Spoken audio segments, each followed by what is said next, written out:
Hola, hi. Okay, I'm not so sure whether I have a real subject today or whether this is just spontaneous thoughts. We'll see. Although I actually wanted to share that I'm really enjoying and am grateful that I decided to go on to this dance journey, creating, well, the goal or aim is to create 100 dance reels, which will take a while. And I'm only at number 7 right now.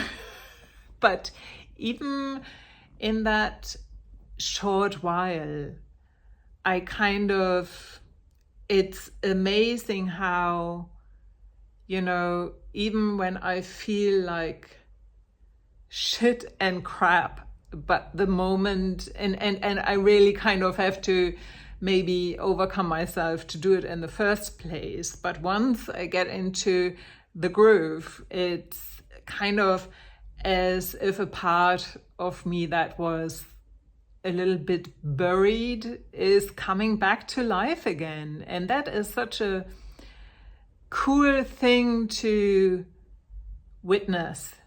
And I don't know whether that is for every one of us, that we have maybe these, things that maybe we did as kids already, like where we really can be ourselves, and maybe more importantly, where we don't give, excuse my language, a shit about what other people think. And for me, interestingly enough, I remember I was a very shy teenager. But when we would go dancing, there were certain discos we used to go to in Nuremberg. And I didn't, that was always like this. It was as if a switch in my head kind of just turned around. I really, literally, for me, I did not care what I looked like. I did not care what other people would think of me. I just would, especially when there was a song I really loved, I just go onto the dance place and I just dance like I wanted to dance. And it's always been like that for me with the dancing. And it's funny how easy it is to forget. And also I find, when you're going through difficult times, or when you feel more low on energy or more depressed, that those times where you most probably would need it the most, it kind of just dissipates. You just basically can't get yourself to do it.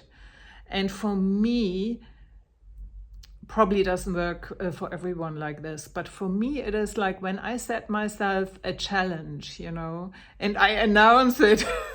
It's kind of like now, doing the 100 reels. Now I feel like I have to do it.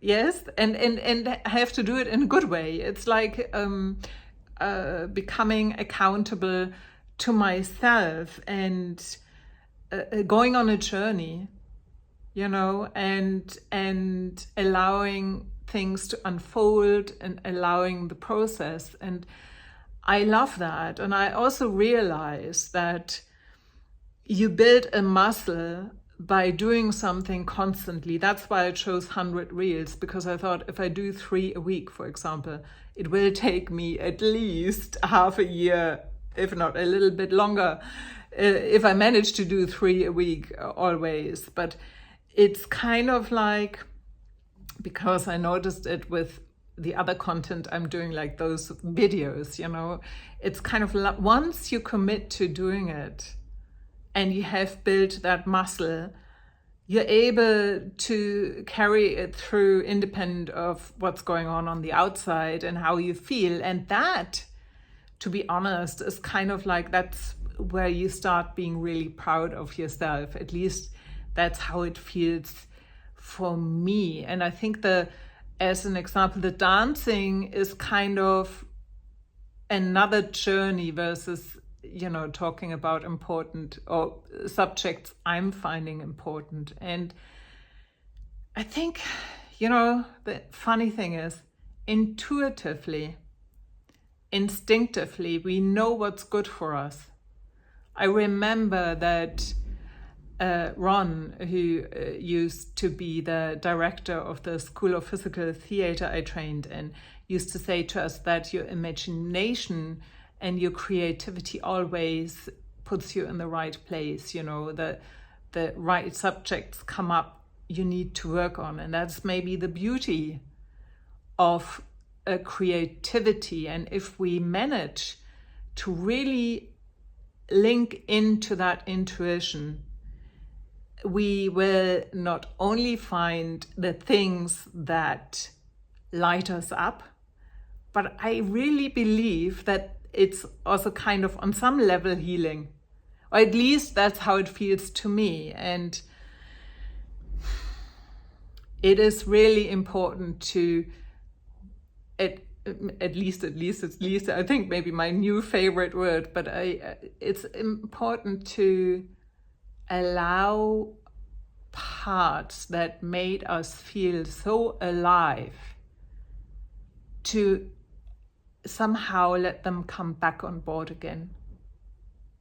And even if you don't have anyone to witness it, you can just do it for yourself to start with. But it's a pity when those wild parts, those untamed parts, that's where the aliveness is, when they get, they don't get any airtime. They deserve to have, to come to the surface and have a little bit fun.